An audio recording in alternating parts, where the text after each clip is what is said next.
Number 11 में हमने देखा सॉलिड क्या होता है।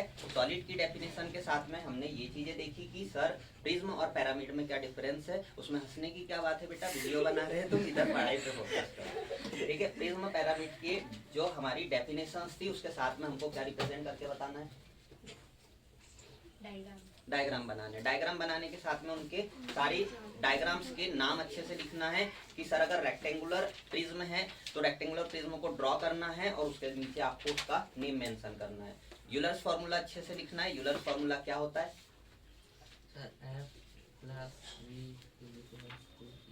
ई आगे प्लस 2। ठीक है, अगर ई को ट्रांसपोज कर देंगे तो उधर जाके काय में हो जाएगा, माइनस में हो जाएगा। फिर हमने देखा sir line graph. Line graph में सबसे इंपॉर्टेंट चीज है कि हमारा जो कोऑर्डिनेट बन रहा है, कोऑर्डिनेट में साइन पता होने चाहिए, एक्स वाई एक्सिस किधर बन रही है वो अच्छे से बताना है और आपको साइन अच्छे से पता होना चाहिए और वहाँ पे लिखना भी है कि आपका जो एक्स है वो पॉजिटिव है, वाई है जो पॉजिटिव है, सभी को ऐसे मेंशन करना है। और यहाँ पे जो आप मार्किंग कर रहे हो तो आपकी ये जो लाइन बन रही है मार्किंग के लिए 1 2 3 ये प्रॉपर तरीके से आपकी मेंशन होनी चाहिए।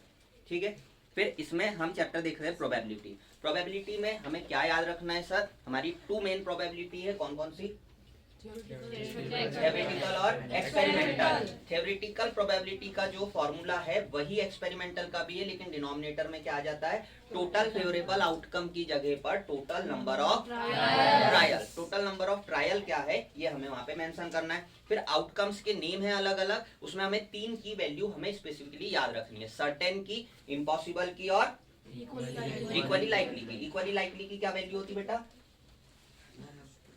1/2। चल ये तो याद है, अच्छी बात। फिर प्रोबेबिलिटी की रेंज कहां से कहां तक होती है, प्रोबेबिलिटी की जो वैल्यू आती है वो कहां से कहां तक आती है,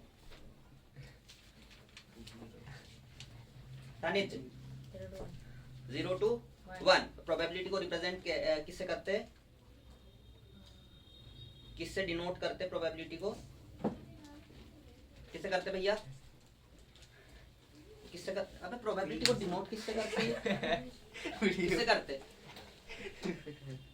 अच्छा उससे प्रोबेबिलिटी को डिनोट करते, बड़ा ई छोटा ई। प्रोबेबिलिटी को कैसे डिनोट करते बेटा, क्या बोले यार भाई, P ब्रैकेट E, ये प्रोबेबिलिटी को डिनोट करते हैं, बोले बड़ा ही छोटा ही। बस यार प्रोबेबिलिटी चैप्टर में इतना काफी है। हमें क्या इन चैप्टर अभी समझ आ गए हैं कि उनमें से क्या चीजें हमें मेनली फोकस करके पढ़नी है। चैप्टर नंबर 11 से प्रिज्म पैरामिड की डेफिनेशन और उनके diagram with the name, polyhedron क्या होता है, सॉलिड की डेफिनेशन हमें पूछ सकते हैं या ट्रू फॉल्स में भी आ सकती है, 2 मार्क्स में आ सकती है। इसके बाद हमने देखा लाइन ग्राफ। लाइन ग्राफ में हमारा जो कोऑर्डिनेट प्लेन है वो प्लेन अच्छे से आना चाहिए। प्रोबेबिलिटी के अंदर हमें क्या लर्न करना है, प्रोबेबिलिटी में जो आउटकम्स है उनके टाइप, उनकी वैल्यू पता होनी चाहिए, दोनों प्रोबेबिलिटी के फॉर्मूले पता होना चाहिए। और हमने ये चीजें भी लर्न कर रखी हुई है कि कॉइन में क्या आउटकम्स आते हैं, डाइस में क्या आते हैं और कार्ड्स में आते हैं। कार्ड्स को थोड़ा सा रिवाइज कर लेते हैं। टोटल कार्ड्स कितने होते हैं, 52 कार्ड्स होते हैं। सर कितने में डिवाइडेड रहते हैं वो, 13 में रहते हैं। सर ब्लैक कार्ड कितने होते हैं, 26। रेड कार्ड 26 होते हैं। फेस कार्ड कितने होते हैं, टोटल फेस कार्ड होते हैं आपके 12। अगर सर सिंगल कार्ड के उसमें बात करेंगे तो कितने रहेंगे, 3 रहेंगे। नॉन फेस कार्ड की अगर बात करेंगे तो कितने हो जाते हैं, 40 कार्ड टोटल हो जाते हैं और 10 सभी में रहते हैं, इसलिए कितने होंगे, 40 होंगे। भाई सानिध्य आपने भी सही बोला था, लेकिन ये लोग गड़बड़ कर देते हैं ना। फिर आपका फेवरेट चैप्टर आ जाता है वेरिएशन। वेरिएशन सर 2 टाइप के होते हैं। वेरिएशन को प्रपोर्शन भी कहते हैं सर, डायरेक्ट वेरिएशन को डायरेक्ट वेरिएशन ही कहते हैं। इनवर्स वेरिएशन किसे कहते हैं, इनडायरेक्ट वेरिएशन को। सर उसमें रिलेशन होता है, रिलेशन के साथ में कुछ फॉर्मूले होते हैं। फॉर्मूले सर x/y = कांस्टेंट, अगर ये है तो किसकी बात कर रहा है, डायरेक्ट की। और सर जब x1 y1 = कांस्टेंट तो किसकी बात कर रहा है, इनडायरेक्ट। सर वर्क डन = कितना होता है, वर्क डन = 1 होता है। तो अगर टोटल वर्क कंप्लीट करने में मुझे n डे लग रहे हैं तो बताइए 1 डे का वर्क कैसे, 1/n मिल जाता है तो हमें पता चल जाता है। तब इसमें कुछ अजम्पशन लेके कुछ क्वेश्चंस में हमें हिंट दी हुई थी सॉल्यूशन में। आई होप कि आप लोगों ने वो प्रैक्टिस किए होंगे। क्योंकि एग्जाम में आपको हिंट नहीं दी रहेगी, है ना, क्वेश्चन पेपर में कोई हिंट नहीं दी हुई रहेगी। फिर आता है आपका chapter number 10 quadrilateral. Sir quadrilateral क्या होता है? क्वाड का मीनिंग होता है 4। सर ऐसे डायग्राम्स जिसके अंदर 4 साइड्स हो। अब ये नेसेसरी नहीं है कि सर 4 साइड है तो वो क्वाड्रिलेटरल हो। वहाँ पे एक वर्ड यूज करना है क्लोज फिगर।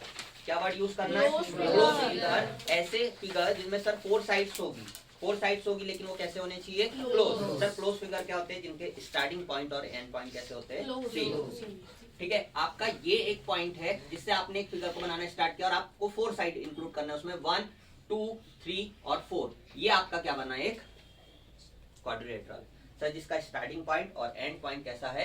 सेम है, वो क्लोज फिगर है। तो जब क्वाड्रिलेटरल की अगर डेफिनेशन लिखने के लिए आपको कहे तो a close figure, a closed figure that have 4 sides, 4 angle and 4 vertex. Okay, quadrilateral is a closed figure. Quadrilateral is a closed figure that have 4 sides, 4 angle and 4 vertex. Quadrilateral में sir हमने जो हमारी 8th class है उसमें focus किया हुआ है parallelogram पर। पैरेललोग्राम क्या है सर? ऐसा क्वाड्रिलेटरल जिसकी अपोजिट साइड्स एक दूसरे के कैसी होती है? पैरेलल होती है सर, पैरेलल होती है। और अपोजिट एंगल्स कैसे होते हैं?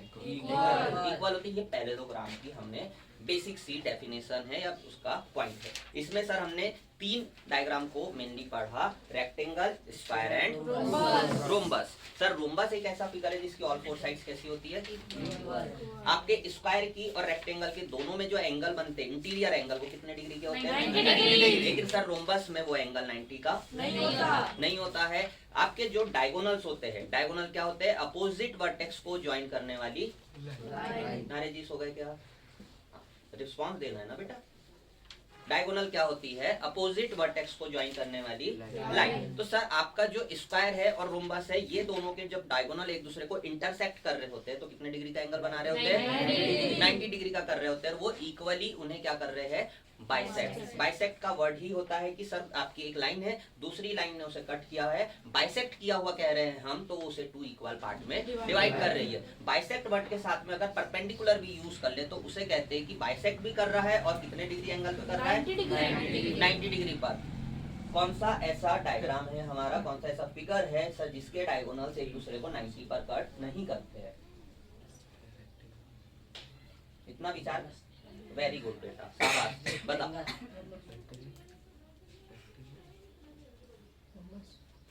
नहीं बस नहीं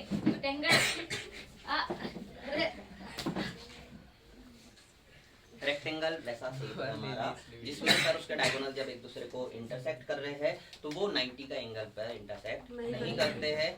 ठीक है, क्यों नहीं करते सर? उसकी जो अपोजिट डायरेक्ट साइड होती है वो एक दूसरे के इक्वल होती है, लेकिन जो अपने अदर 2 डायग्राम है, स्क्वायर भी और रोम्बस भी, उसकी ऑल 4 साइड्स कैसी होती है? इक्वल। इसके कारण उनके डायगोनल की लेंथ में भी फर्क पड़ता है। ठीक है, जो हमारा काइट शेप होता है वो हमने पढ़ा नहीं है लेकिन इसको समझा हुआ था। काइट शेप हमारा इस टाइप से कुछ बनता है।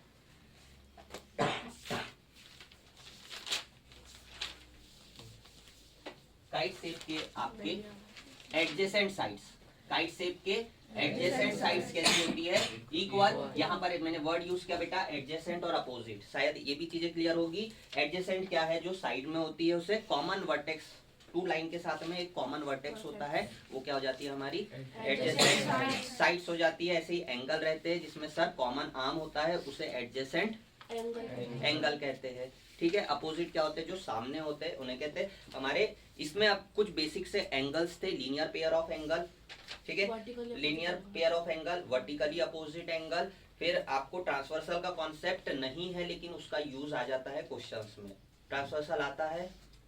आता है भैया? पहली बार सुन रहा बोले ट्रांसवर्सल होता क्या बोले, है ना?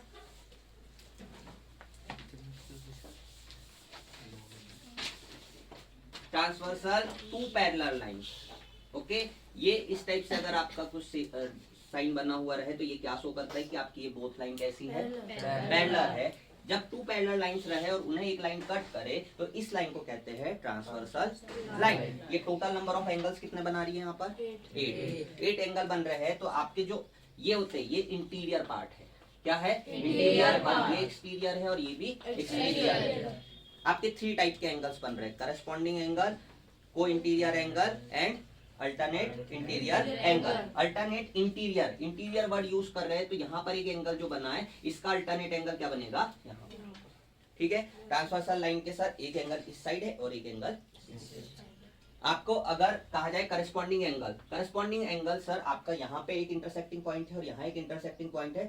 आपके ट्रांसवर्सल लाइन के ये वाला जो एंगल है, ये एंगल ट्रांसवर्सल लाइन के कहाँ है, राइट हैंड साइड है, और जो आपकी पैरेलल लाइन गिवन है उसकी कहाँ है, डाउन साइड है। वैसा ही सेम यहाँ इस इंटरसेक्टिंग पॉइंट पे आएगा तो इसका करस्पॉन्डिंग एंगल कहाँ बनेगा।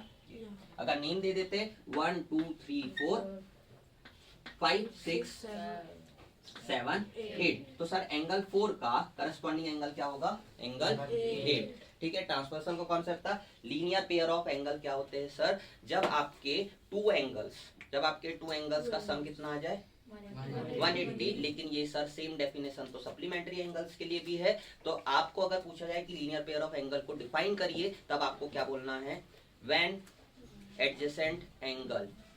इन adjacent angle non common arms make a straight line.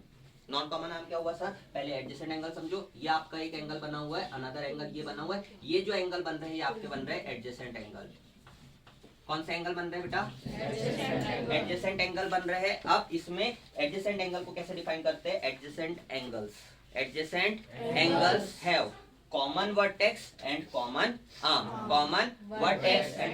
Arm, no overlapping region. उसमें कोई भी रीजन जो है आपका वो ओवरलैप नहीं कर रहा है, एक के ऊपर एक नहीं आ रहा है। यहाँ पे देखो, इसे समझो, ये ए है, ये बी है, ये सी है और ये आपका ओ। मैंने कहा आपका angle OAC and angle AOB, क्या ये आपके एडजेसेंट एंगल्स है क्या,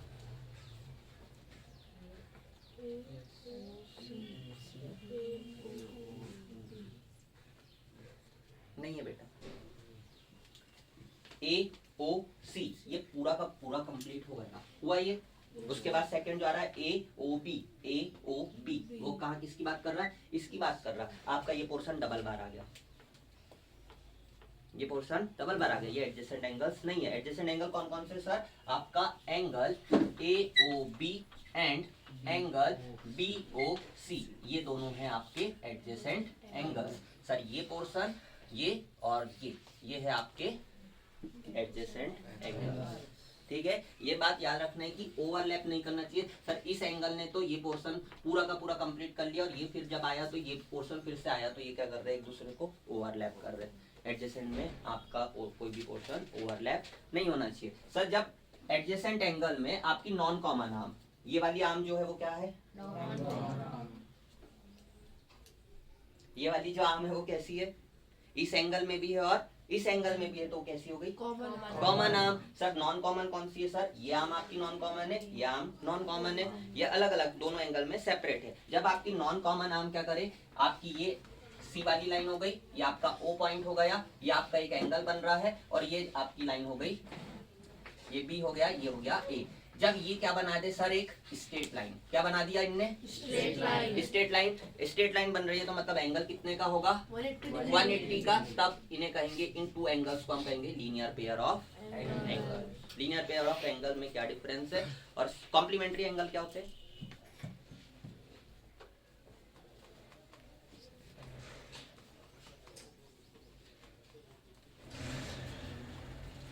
मामा घर जाएगा छुट्टी में, गर्मी में जाता है कहीं, वहाँ जाता है गांव पे, फिर जाता है, नहीं जाता ना। अगर आगे के लिए 10th के लिए फोकस करना है बेटा, तो बेसिक मैथ्स अपन करेंगे, उसमें आ जाना तुम्हारे फायदे के लिए। ये नहीं, शर्म की बात नहीं है, उसमें नहीं आ रही ये चीजें, हमने को रटना पड़ेगा। तब 10th में अच्छा स्कोर होता है, ये चीजें रटी हुई होनी चाहिए, ज्योमेट्री की भी, अलजेब्रा की भी, सब चीजें। और बार बार रिपीट करके ये चीजें सीखनी होंगी उस समय, तब जाके चीजें होगी। नहीं तो नहीं ये गा रहे तू जा रहा क्या वाले के चक्कर में मत पड़ना। मेरे को आ रहा है कि नहीं आ रहा है, उस बात पे फोकस करना। तुम दुनिया में कहीं भी पढ़ोगे, 10th तो देना ही है ना तुमको, और ये चीजें सब इम्पोर्टेंट है। थ्योरम्स आती है बड़ी बड़ी, वहां पे यही क्लिक नहीं होगा, थ्योरम पढ़ के दिमाग चकरा जाता। 9th क्लास की बुक में क्वेश्चन दे दिया रहेगा, बोले इसको प्रूफ करके बताओ, वहाँ ये सॉल्व करने के लिए नहीं रहता कि ये क्वेश्चन दिया इसको सॉल्व करके बताओ। हाँ, ये रहेगा कि ये क्वेश्चन दिया भाई, ये मैंने आंसर भी बता दिया कि ये इसके इक्वल है, अब कैसे इक्वल है ये बताओ। कोई इंटीरियर एंगल बेटा, ये आपका एक एंगल बना हुआ है और ये एक एंगल बना हुआ है, इसे बोलते हैं को interior angle. Angle 4 and angle 5 को इंटीरियर एंगल है। कैसे है को इंटीरियर एंगल? आपके जो ये आपके अल्टरनेट इंटीरियर एंगल है, अल्टरनेट एंगल, ये दोनों कैसे होते हैं? इक्वल होते हैं, करस्पॉन्डिंग आपके इक्वल होते हैं। लेकिन जो आपके को इंटीरियर एंगल होते हैं उनका सम 180 डिग्री होता है। कितना होता है? 180। इन दोनों एंगल्स का सम कितना होगा आपका? 180। ये एंगल इक्वल है, ये एंगल इसके इक्वल है। ठीक है, करस्पॉन्डिंग एंगल, को interior angle and alternate interior angle. Two angles के साथ में इंटीरियर वर्ड यूज हो रहा है, तो हम सिर्फ इस पोर्शन में बनने वाले एंगल्स की बात करेंगे। और जो अल्टरनेट एंगल होते है वो ये और ये होंगे। आपके करस्पॉन्डिंग एंगल की बात करेंगे तो सर वो एक्सटीरियर के भी एंगल 1 और एंगल 8। नो, एंगल 1 का आपका करस्पॉन्डिंग एंगल कौन सा होगा? यहाँ पे बनने वाला एंगल 5। ठीक है, क्वाड्रिलेटरल चैप्टर में आगे देखते हैं। आप सभी को पता होगा डायगोनल क्या होते हैं। अब अगर किसी ऐसा एक क्वेश्चन पूछ लिया जाए कि जो आपका एक क्वाड्रिलेटरल है उसके डायगोनल्स उसे 2 इक्वल कॉन्ग्रुएंट पार्ट में डिवाइड करते हैं, तो वो कौन सा शेप बन रहा है?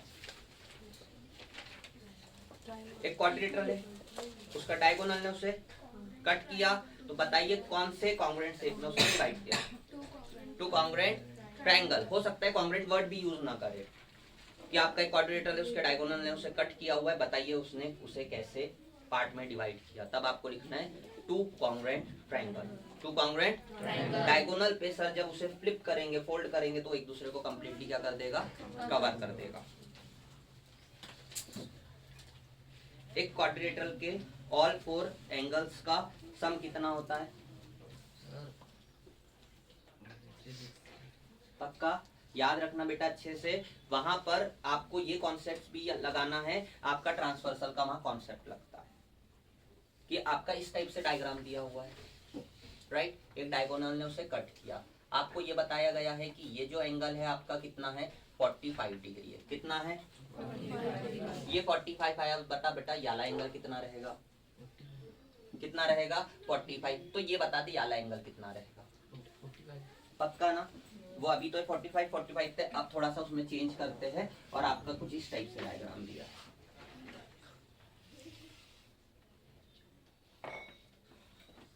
ये 53 डिग्री है, तो बता याला एंगल कितना होगा? 53। क्यों होगा? बता।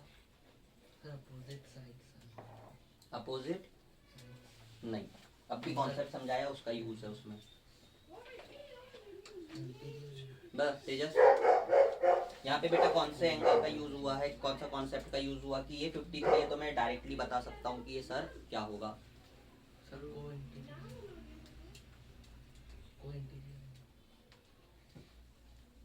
को इंटीरियर कहाँ लग रहा है? देखो थोड़ा सा, आपका एक ऊपर है, ये 110% हमारा क्या है? पैरेललोग्राम है। पैरेललोग्राम मतलब ये साइड इसके क्या है? क्या है? पैरेलल। और ये लाइन कौन सी हो गई? डायगोनल क्या हुआ? डायगोनल कौन सी लाइन बोलेंगे? ट्रांसवर्सल लाइन हुई। ये आपकी 2 पैरेलल लाइन है। ये डायगोनल जो है, डायगोनल किसका काम कर रही है? किसका काम कर रही है? ट्रांसवर्सल का। सही, ट्रांसवर्सल का काम कर रही है। तो आपका ये एंगल 53 दिया है, याला एंगल कौन सा बन गया बेटा? 53 डिग्री। क्यों हुआ? रीजन क्या है उसका? Alternate interior angle. कौन सा एंगल है? Alternate interior angle. हमें डायरेक्टली ट्रांसवर्सल के बारे में नहीं बोला है, लेकिन ट्रांसवर्सल का देखो यहाँ यूज हो रहा है, और ट्रांसवर्सल का नॉलेज होगा तो हमारा ये क्वेश्चन डायरेक्टली सॉल्व हो जाता है। वहाँ पे स्टेटमेंट लिख देना है, this angle is 53, so this angle is also 53 because both angle are alternate interior angles. Yes, parallelogram है मतलब 2 साइड्स तो पैरेलल है। अब उसका जो डायगोनल है वो क्या कर रहा है? ट्रांसवर्सल का वर्क कर रहा है उसमें। सर यहाँ तो कट नहीं कर रहा है, लेकिन बेटा उसे जब एक्सटेंड करते हैं तो वो क्या कर रहा होता है? कट ही कर रहा होता है। तो हम वहाँ पे वही कॉन्सेप्ट लगाते हैं। अगर आपको अलजेब्रा के फॉर्म में सॉल्व करने के लिए आए तो वहां पे घबराना नहीं है। क्वेश्चन को आपको कॉन्सेप्ट ये याद रखना है कि ऑल 4 एंगल का सम कितना होता है? 360 डिग्री। 4 एंगल दिए, ऑल 4 एंगल्स को ऐड करना, ऑल 4 एंगल्स को ऐड करना, और जो भी वेरिएबल आ रहा होगा आपका उस वेरिएबल की वैल्यू फाइंड कर लेना। बंद हो गया? वेरिएबल की वैल्यू फाइंड कर लेना। समझ आया? समझ आया? यहाँ पे सपोज करो एक एग्जांपल ले लेते, बाकी आप लोग मेहनत करना थोड़ी सी। ये एंगल आपको 2x दिया हुआ है, ये x दिया हुआ है, ये x दिया हुआ है, ये x दिया हुआ है, ये 2x दिया हुआ है। मुझे बताइए कि क्या आप एंगल्स का मेजरमेंट नहीं बता सकते? यहाँ कुछ नहीं करना है आपको। 2x plus x plus 2x plus x is equal to कितना हुआ sir? 4 5 6 6x is equal to 360, x is equal to 360